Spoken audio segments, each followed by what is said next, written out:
Hoje o programa vai abordar sobre a floresta amazônica.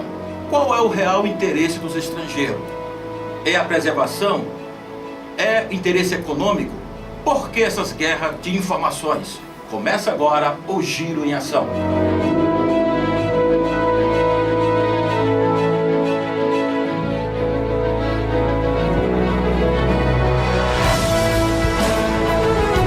Hoje nós vamos abordar sobre a floresta amazônica. E para nós tratar essa temática, nós convidamos o doutor Vitor Alencar, advogado ambiental. Bem-vindo, doutor. Eu agradeço enormemente o convite e a oportunidade de contribuir com a TV Metron. E também convidamos o Gerson Neto, presidente da Associação para a Recuperação e Conservação do Ambiente. Bem-vindo. Obrigado, e estamos aqui para fazer o melhor diálogo possível.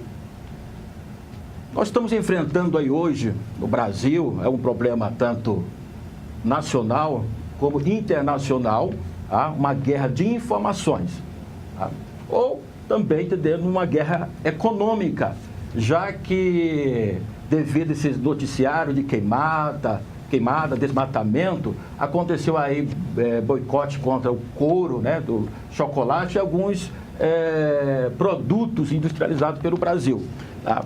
Doutor, como o senhor advoga na área ambiental, como o senhor vê essa questão hoje? Há uma guerra de informações, essas informações dadas pelo governo, por ONGs, elas são verídicas. Há uma campanha até internacional hoje que o Brasil não está preservando a Amazônia.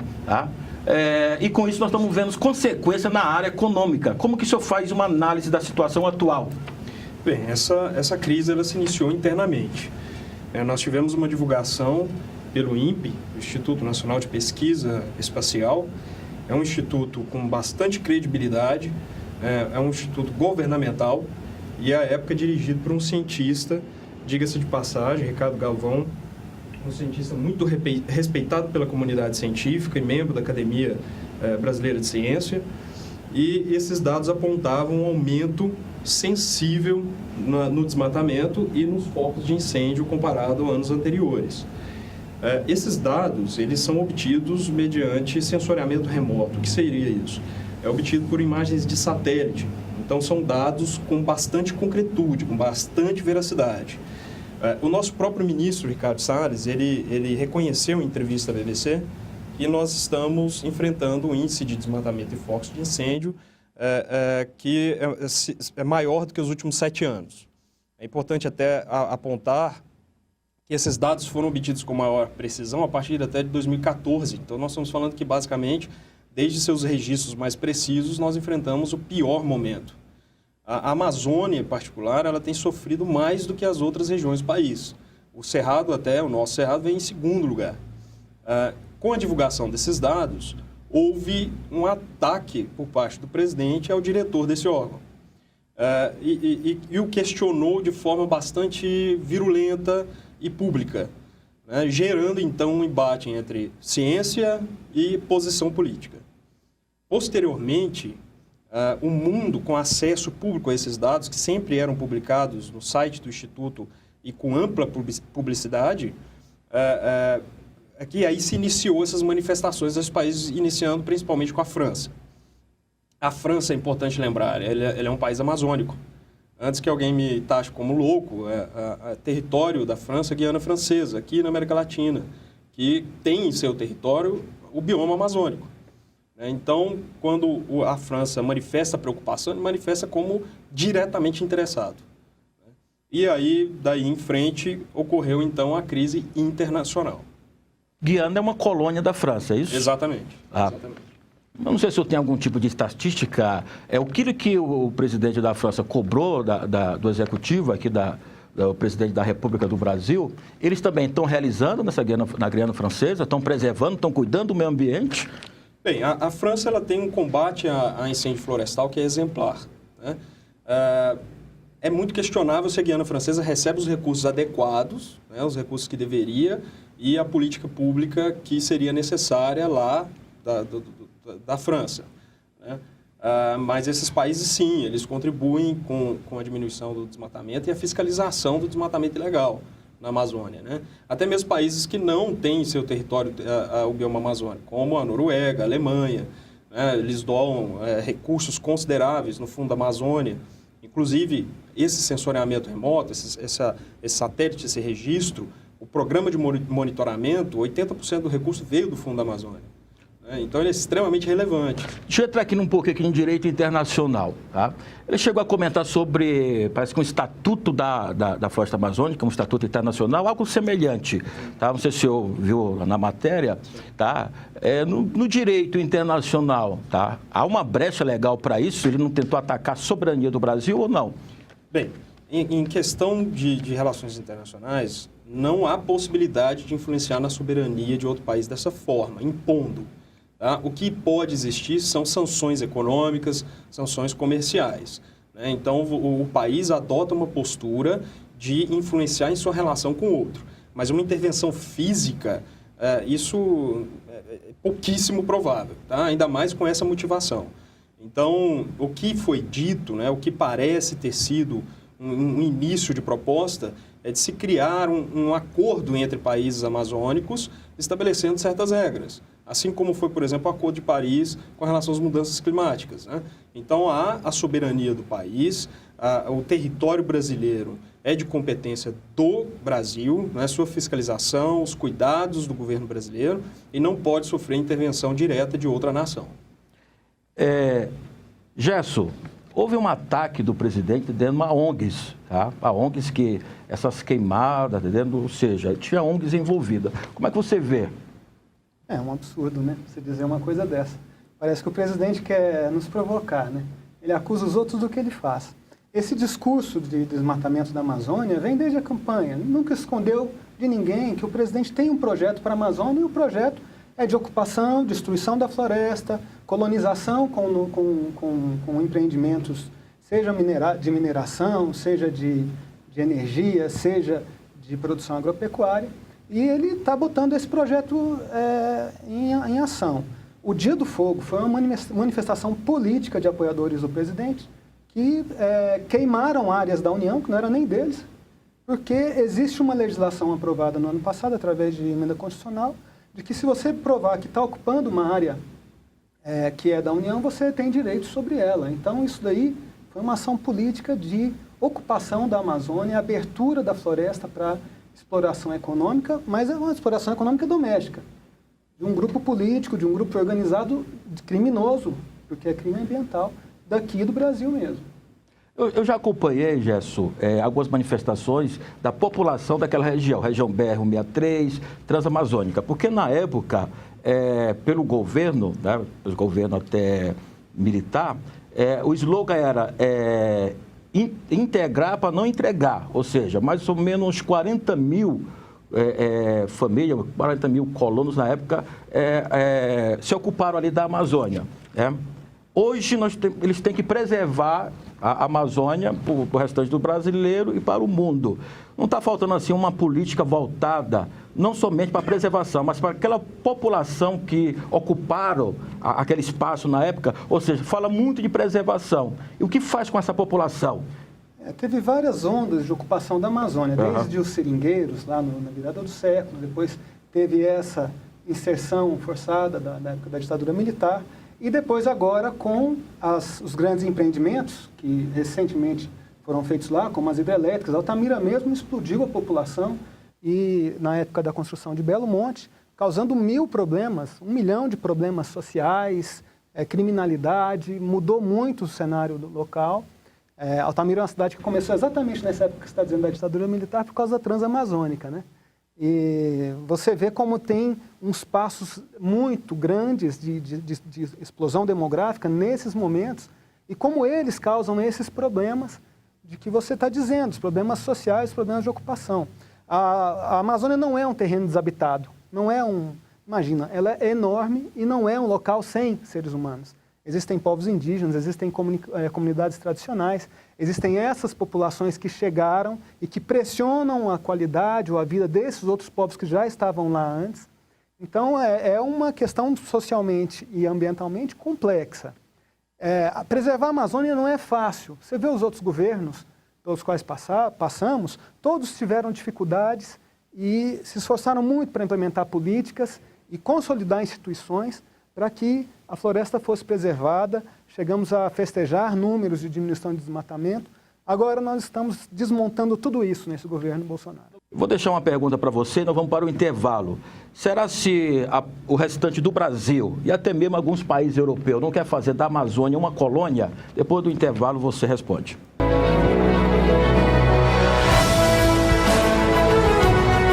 Nós sabemos que escolher não é uma tarefa fácil e começa desde cedo. Sabemos também que uma boa educação ajuda nas escolhas certas. Inovando no campo da educação, dos valores e da cidadania, o Colégio Praxis Flamboyant tornou-se referência em ensino-aprendizagem. Além da educação no período matutino, educação infantil ao ensino médio, o colégio oferece o período integral para os alunos da educação infantil e do ensino fundamental 1, primeiro ao 5º ano, e o período vespertino para a educação infantil.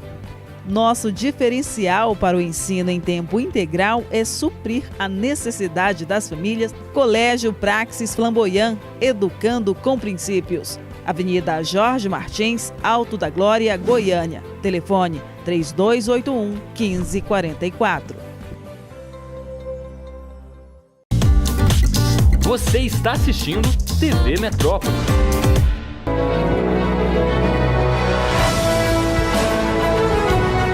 Estamos de volta, eu deixei uma pergunta aqui no mar para o Gesso.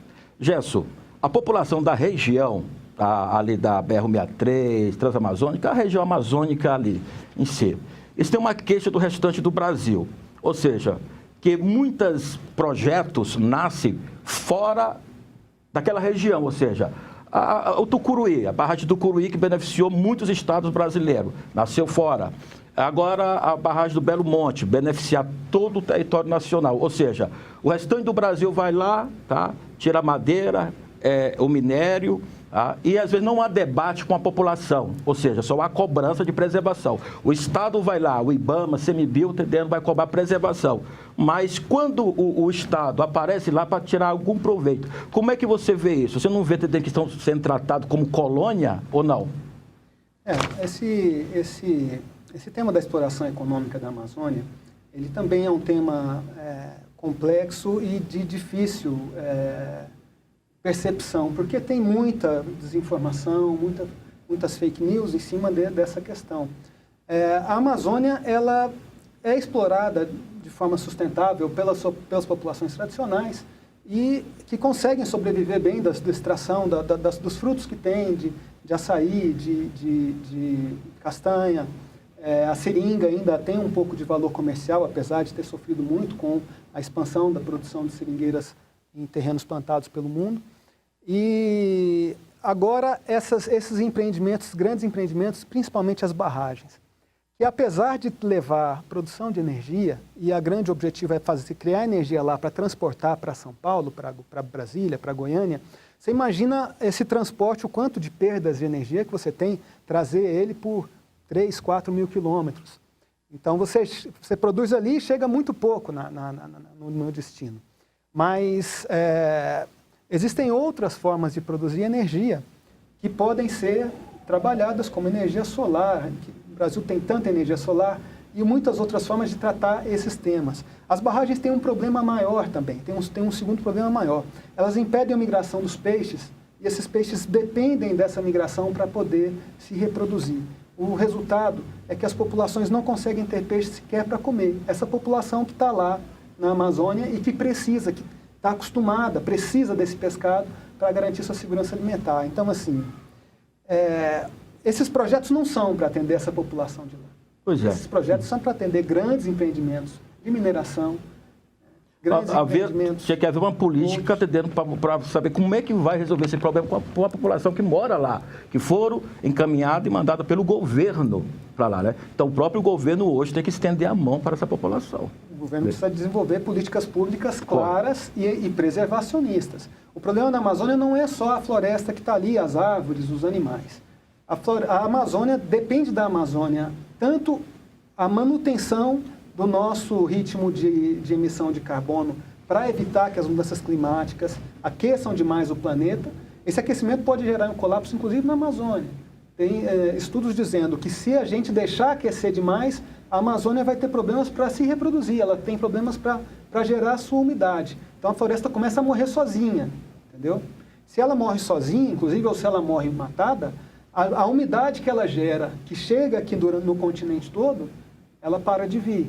Então, isso já foi provado, inclusive, pelo rio de fumaça que foi causado pelo Dia do Fogo. A fumaça escureceu São Paulo às 3 horas da tarde. Vocês, telespectadores, imaginem. Uma cidade escurecer de fumaça às 3 horas da tarde, uma coisa inédita, nunca acontecida antes, e a fumaça vindo das queimadas, principalmente de Rondônia, que seguiram o caminho da umidade.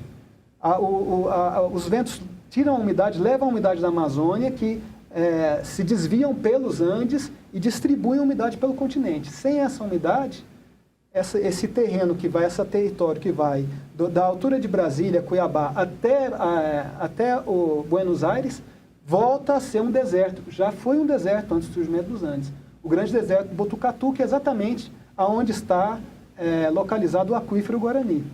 Então, assim, não é simples a questão, é difícil, de difícil tratamento, a gente não pode tratar de forma leviana essa questão, e eu acho que o governo Bolsonaro faz isso de forma a sabotar o futuro do Brasil, como ele está desenvolvendo, e o ministro Ricardo Salles, principalmente, como eles desenvolvem as políticas públicas ali para a região. Doutor,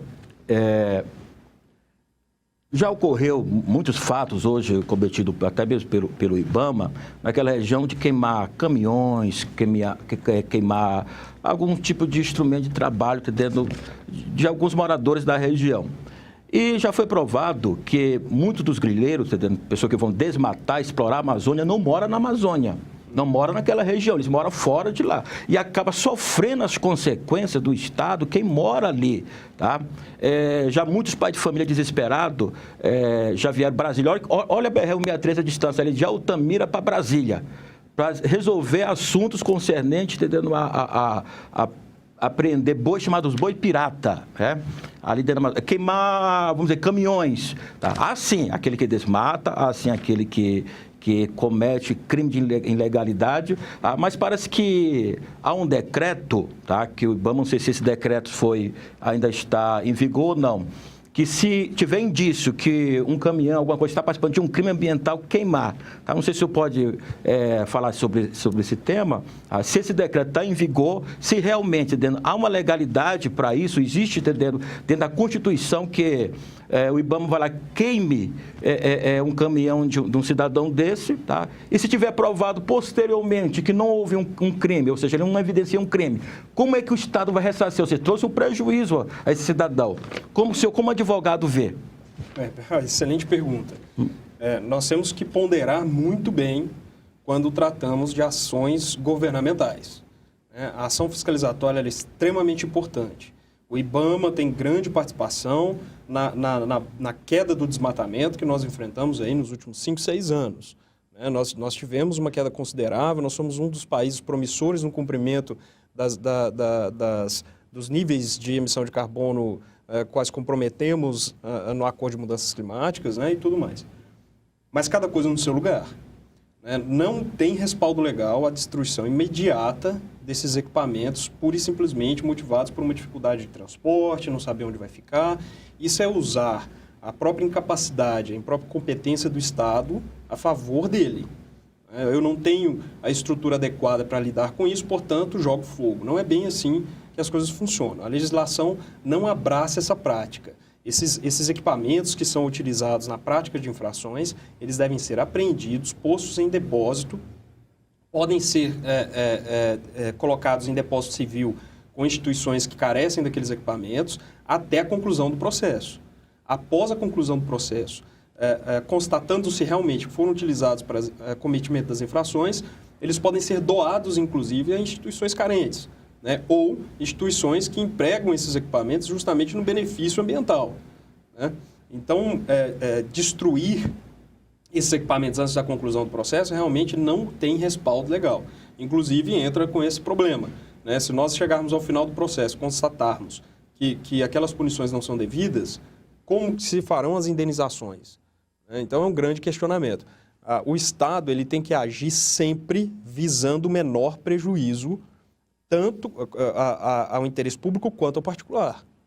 Então eu tenho que resguardar o meio ambiente, ao mesmo tempo resguardando também os interesses privados. Eu estava vendo uma matéria no jornal de repercussão nacional, quando houve aquelas queimadas, jogador de futebol, ator, colocando nas redes sociais dele, né? A Amazônia está sendo destruída e queimada, e colocando fotos antigas, era mais fake. Ou seja, isso gera também um problema econômico muito grande para o Brasil, ou seja, fazer uma coisa, e a maioria deles também nunca foram na Amazônia, europeus. Eu tenho uma pergunta, mas vou fazer depois do intervalo. Oi, gente, eu sou a Suelen Kanayama. Oi, gente, eu sou a Rebeca Nikita. E nós também estamos acompanhando o programa Giro em Ação da TV Metrópole. Fiquem ligados. Um abraço!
Como eu lhe falei no bloco anterior, teve jogador de futebol, até mesmo o presidente da França, né, colocou uma foto fake.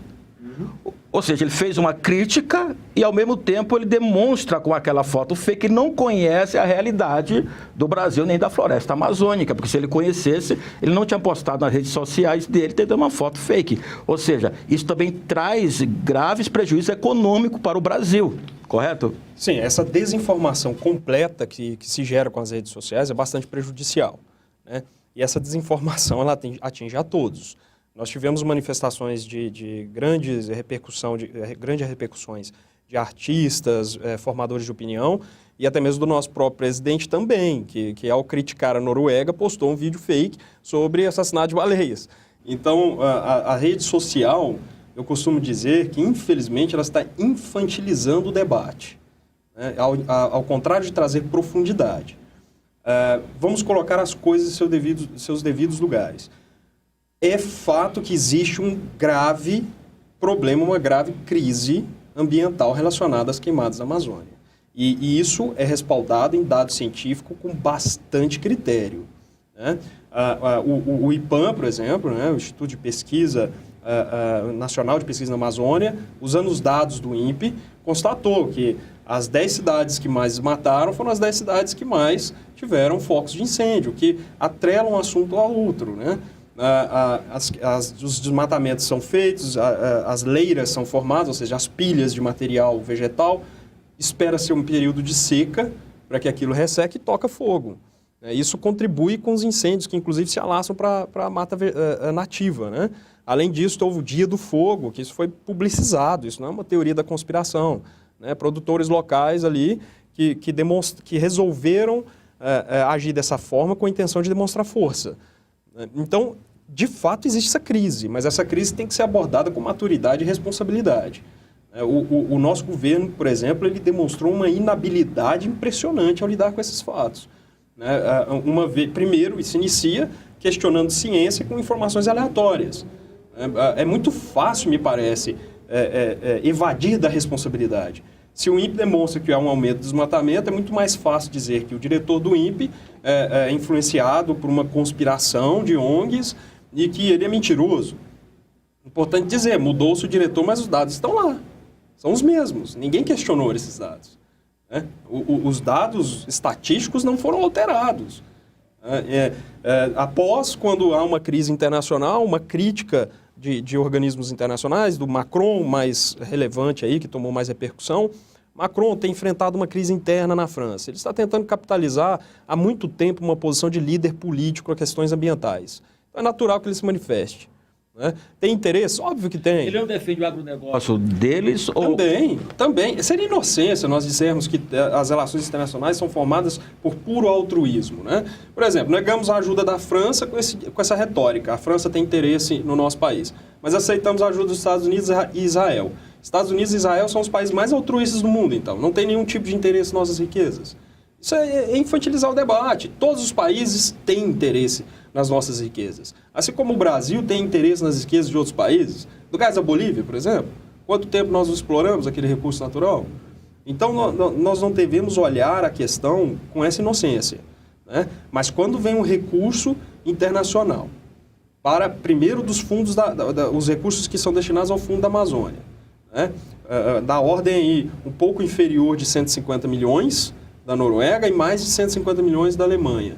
E o nosso presidente lida com essa postura lamentável, né, de dizer não precisamos de dinheiro, ao mesmo tempo que existe um corte no orçamento absurdo, né, que a verba destinada à mudança climática ela foi zerada.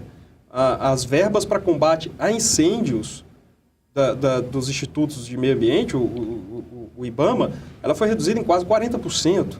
E, ao mesmo tempo, se recusa recursos preciosíssimos vindos de fora. É porque, Vitor, esses recursos, eles são destinados, em boa parte, à fiscalização e, em boa parte, à recuperação. E não é a política do Bolsonaro fiscalizar, ao contrário, ele está desmontando a fiscalização de crimes ambientais na Amazônia. Então, esses recursos atrapalham a política dele. Foi por isso que ele disse não, entendeu? A meu ver. Hoje, de fato, já é possível, né, apesar de termos relativamente pouco tempo de governo, mas já é possível constatar uma certa intenção de mudança de paradigma. Né? Qual o paradigma? Alterar-se completamente o Sistema Nacional de Meio Ambiente, afetar fortemente a Política Nacional de Meio Ambiente, né? E nós, a Ordem dos Advogados do Brasil, a Comissão de Direito Ambiental, tanto nacional quanto aqui do nosso Estado, vê tudo isso com enorme preocupação. Nós temos ataques à legislação também. Foram muitos ataques em tão pouco tempo, alterando pontualmente o Código Florestal, alterações à sistemática de licenciamento ambiental que está se tentando agora, está em discussão no Congresso Nacional, está se dando de uma forma bastante suspeita, a meu dizer, né, colocando o regime de urgência de uma forma muito manipulada ali, um malabarismo. Então, assim, existe uma preocupação geral, né, e a Ordem ela está vigilante e atuando sempre criticamente cada uma dessas intenções. Gerson, então a fiscalização ao meio ambiente pelo governo federal diminuiu, né? Os agentes, o caso IBAMA, CMBio, tá? Alguns até parece que pediram demissão já dos seus cargos. Tá? Como é que você vê esse cenário hoje de fiscalização? Tá? Vai haver retaliação por parte de governos estrangeiros? Ou seja, tem boicote aí contra produtos brasileiros também? O problema da fiscalização, da desmontagem da fiscalização, vai ser difícil de ser superado. A gente vai ter que comer muito feijão depois para tentar recuperar esse prejuízo, que já é muito grande, porque isso não é uma estrutura que você monta do dia para a noite. Em relação ao boicote estrangeiro, ele vem mais dessa questão das mudanças climáticas, né? Porque as mudanças climáticas são globais, elas afetam o mundo inteiro. A gente não está conseguindo fazer com que os países sigam o Acordo de Paris. É um tema difícil, né? Os Estados Unidos vai e ameaça, retira, a Europa mesmo segura, fica, apesar de ser quem mais implementa as políticas de mudança, né, da sua matriz energética, da produção, mas os países em desenvolvimento como o Brasil, a China, pressionando para tentar pagar menos pelas emissões, poder emitir um pouco mais.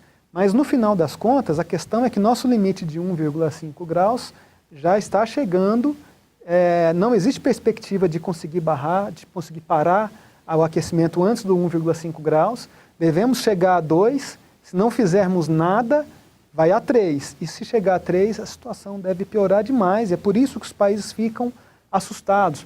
Porque o Brasil desmatando a Amazônia, ele não só libera muito carbono na atmosfera, como ele acaba com um dos grandes sequestradores de carbono.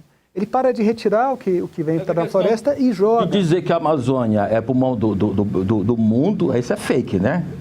Não, mas é claro que ela responde por uma parte da fotossíntese, mas a maior parte é feita nos oceanos, os cientistas já provaram. Mas é claro que se você desmatar a Amazônia, você diminui, você começa a ameaçar a produção de oxigênio, porque também você aumenta muito a concentração de carbono na atmosfera. Mas o nosso problema maior é as mudanças climáticas, não é a produção de oxigênio. Nós estamos terminando no nosso tempo, mas como você vê o seguinte, no cenário internacional, né, o Brasil é o segundo maior produtor de grão do mundo. Parece que o primeiro é os Estados Unidos, correto? Tá?